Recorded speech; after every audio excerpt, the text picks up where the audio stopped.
First guy up is Matthew Golden, wide receiver, Texas, 5'11", 191 pounds, 9.5 inch hands.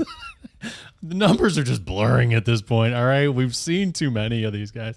He's 21 years old. He's going to be 22 in August. At the combine, he ran a 4.29 in the 40, a 1.49 10-yard split. He didn't do any of the other drills last year at Texas. In 16 games, he had 58 receptions, 987 yards, and 9 touchdowns. He did that on 83 targets with 4 drops for a 7% drop rate, and he had 303 yards after the catch. Yeah, Matthew Golden for me was a weird one because this is a name that now I've been hearing for months, right? Like he got invited to the combine. He's the wide receiver 2, wide receiver 3 on a lot of people's boards that I trust as well, which again, that holds some influence to me when I'm watching players. And watching him, like I could see it. But that's the thing.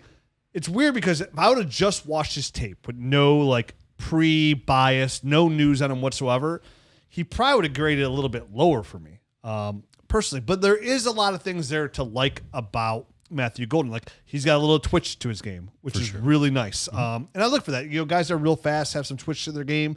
Those are guys that are just designated playmakers. And it's nice because he can win at all 3 levels. Like he falls in that category of like the Luther Burdens, the Mecca Bukas, where like you could probably play him anywhere you want at the wide receiver position. I mean, his linear speed, it shows up on tape very nicely. I mean, he's a 3-level threat. His feet are real nice. He gets in and out of his breaks very quickly. He moves nice there. He'll run his routes. He'll change up his tempo at times as well to kind of like confuse the defensive backs there. Real nice body control going up, get the football. He has good hands there, twitchy hands. Not afraid to go and catch the ball in traffic as well. A little bit more physical than I thought he would be. But there's some things like like his routes like almost like there's a little bit of Luther Burden there too. Like sometimes like he's probably not going to get the ball, and you can kind of tell he's a little bit more nonchalant it's a Texas at thing, times to some extent too. You think it's a Texas thing? For real. No. Like they tell him like, more comfortable with that. Like if the ball, we saw that with Adonai Mitchell last year. You saw it a little bit with Isaiah Bond and some of his routes. Like take a breather, guys. Yeah, because they're running a lot of linear routes. Yeah. So they are a little more comfortable with that, and you can get away with that in their offense. And if you don't know that, you're watching like, that's a lazy route. You know what I mean? So it's kind of I feel like some of his drops were like focus drops as well. So I'm not overly concerned at his handwork, but overall his tape to me was good, not great. Like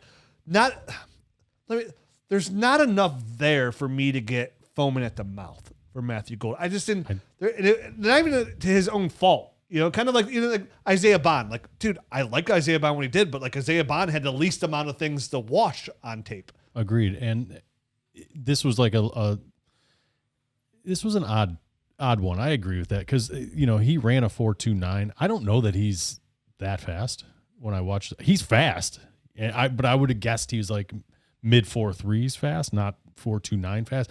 For instance, I don't know that I would 100% say he's faster than Bond, who ran like, you know what I mean? Like they seemed very similar. He doesn't look faster than Jalen Noel, and Jalen Noel ran a 4.39. Right.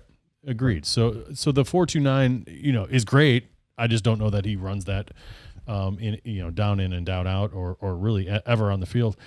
But I agree that I think he's a good route runner. I think he's crisp in and out and got some burst in and out of his breaks, which is nice. I think he's got the skills to be better.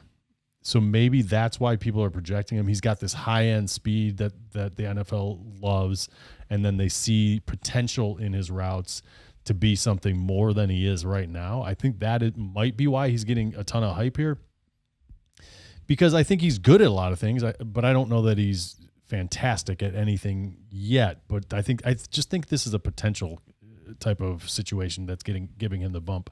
But, average size, another Z type of guy for me.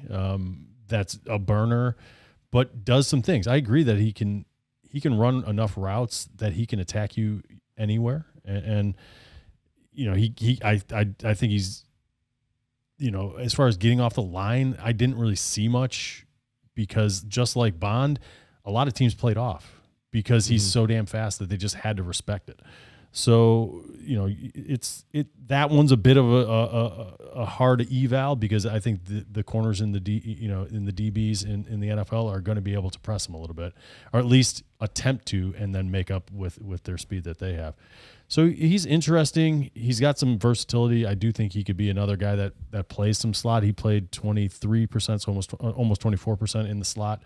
He could do that and be fine because he runs crisp enough routes that he can get open in short areas as well. But I don't know, man. He's going to be landing spot dependent for me to determine whether or not he's more of a go long guy or he's more of a centerpiece type of guy. If he goes in the first round and there's not a lot else there on the team, it'll feel like they see a lot more potential for him to be like a centerpiece type of guy. And then I'm a little bit more excited about him. Otherwise, he's a second fiddle type of player who does some nice things for an offense, could always take the top off a defense or threaten them sideline to sideline while other guys are running all over the place. So it's hard for me to tell what his fantasy value is until he's nailed down somewhere. Yeah, like how you said it too, the draft club, like he gets invited to the NFL draft, and just like Luther Burden, if a team's willing to invest a first round pick in Matthew Golden and Luther Burden, it's like they have a plan to utilize him and target his players, and that's huge because they both have talent to produce at a very high fantasy level, right? These would be high end wide receiver twos, with the potential, again, you get a first-round pedigree to be the number one target in an NFL offense. And just like an NFL running back, like targets, they're very important, right? Like you can't catch footballs without the targets. So if an average running back get a ton of carries and be a running back one, if I get a receiver that can be a first-round pedigree receiver, like a find their way to NFL offense and be a focus, that tells me a lot. Definitely players like Matthew Golden, Luther Burden, that are electric, right? That can make people miss an open field, that can plant their foot and go, have a little twitch to their game. So he does have that. I didn't see a ton of it on film, unfortunately, but like I could see the potential there. What's the difference for Matthew Golden and like a Jalen Noel to you guys? So with Noel, there's a lot more. I think Golden has obviously better track speed. Yeah. But he doesn't have that, like the speed in which he was able to run routes and things like that were not even that close for me. Like, I think that's a big thing. But other than that, I don't think that they're drastically different. So like I have a higher score on Noel, but I'm looking at the lens of a late second round guy versus somebody that's going to be taken in the first round. And I think that's the surprising part to me is like, I don't see much of a difference in these guys, except for the one that's probably going to be drafted later looks a little bit better to me. One of the big issues I had with Matthew Golden was his release off the line. It was really inconsistent. There are times he actually had some really nice release, but that was due to his quickness. That was due to his good speed. If and when a defender got hands on him, then it was over. Like the route was just dead. And so while I'm okay, I mentioned it, there are times where if they're the final read, they were more okay of kind of just playing one side of the field. If it wasn't their side of the field, they kind of let him take some plays off. But there were times where it was his side of the field and he would get jammed at the line and it would throw off his entire route. Or if the defender did a good job covering him, he would just kind of give up in his route. Because you could tell initially he's trying. I saw that too. And then I'm beat. And he would just kind of give up in the route then. And so like those are the kinds of things where I'm like, is this maybe a lack of mental toughness on that, or to just give up on a play where you see a guy like a Noel who's like, I'm never giving up. Like, I'm just going to keep fighting and I'm just going to, like different players like that. So I think that's a thing. So I think the physicality for me is a worry because when players would get on him, when players would be able to jam him, harder to do with a guy his speed.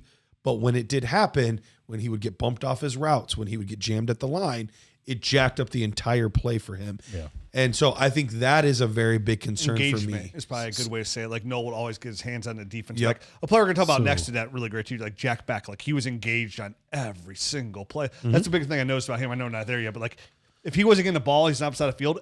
as soon as the ball snaps, he had his hands on that defensive back, pushing him back. Right. And I can see that, like, the engagement with a guy like Matthew Golden not there. But if they allow that in Texas and you don't have to, it's like kind of the same thing. It's like, well, if I don't have to. Right. So the reason I asked, obviously they're real similar sized guys, 5'10", 5'10.5" versus 5'11". They're both roughly 190 pounds, fast as all hell. So to me, I have Matthew Golden on the tape graded just slightly above Noel, but I like Noel more. You know what I mean? Yeah. So that's why I was trying, and maybe it's like heart or effort or something that's not graded. You know what I mean? Sure. On our scale, that's kind of the differentiator between those two. And that makes sense to me too, because like I said, I have Jalen Noel as my wide receiver 4, and I said that big tier how it goes. But that tier starts. I said it starts with Jalen Noel. It literally goes Jalen Noel, Luther Burden, Matthew Golden, Jack Beck, Jaden Higgins. Like that tier starts with 5 wide receivers. And we mentioned how much I like LaQuint Allen. Mm-hmm. LaQuint Allen's right behind those guys. And then I have Tootin right behind him, then Jalen Royal. So like, you're right. You're like, when I said splitting hairs, like they're that close. Yeah. Like, so you're like, what's the difference between Golden and Noel? It's like, I like Noel's effort more. I like his game speed more. They're both twitchy players, but I think I like Noel's just a little bit more. But I like Golden's hands more. I like he's a little bit more. His ball skills are probably a little better as well. So I have them about a full point apart. Noel got a 74.95, which was good enough for 6th. Matthew Golden was at 10 with 73.83. So just a hair over a point apart. And you're right, there are a lot of things that are a little bit similar, but the concerns about the release, where I just didn't have like any really to go off of with Noel. I had some concerns, so that docks like a little bit for Golden there for me. I thought the play strength was a little bit better for Noel than it was Matthew Golden. Yeah. I thought his play strength was a little bit better. While I gave a slight edge to game like top speed to Golden, I have a much better burst and quickness out of Noel. So I think like those little things, even if it was just a half point here or a full point there, were just enough to, at the end of the entire evaluation on tape, put me about a point ahead on. I thought Golden had a little bit more, and no fault to Noel, because Noel's game is so fast paced. Mm-hmm. I thought Golden did a better job of like tempo wise. Like Sure. he did a really good job getting in and then sinking his hip and explode out of his breaks. Mm-hmm. So like he had more variance to his game, where Noel again was like, which I liked, was the fun part of it. He was so one speed, which is 10, like you said Right. the whole time, where Golden did have a little bit more variation to it. You could see him actually stop, sink his hips, good defensive back on his heels, and then explode right past him, which is nice. It's a good attribute to have at the NFL level. Noel would just be like, and go. Yeah. Yep, absolutely. But I think they are similar players. Noel's more fun. Yeah, I think I agree with that. Yep. So, but the nice part is, even if you're like, I like them pretty much the same, when you're going to be able to probably get cheaper, just because we expect the draft capital to be around or so different. I mean, one's wide receiver 4, one's wide receiver 6. In the same, but almost like you're talking 0.03 difference between the two. So it's going down the same thing. Landing spot, draft capital. Where I said last show, this pretty much defines it. Matthew Golden go in the first round, and then Jalen Noel go the second round. But if Jalen Noel goes to a better situation, I'm going to keep him right where I have him. But now if Matthew Golden goes to a better situation, and then I like Noel's, then that would be the tiebreaker for me. Sure. But both nice. Yeah. I in my heart, I hope Noel is the better player, because I had more fun watching his tape. That's why I gave him a slight tip of the grade. Agreed. Just a tip, though. Just a tip.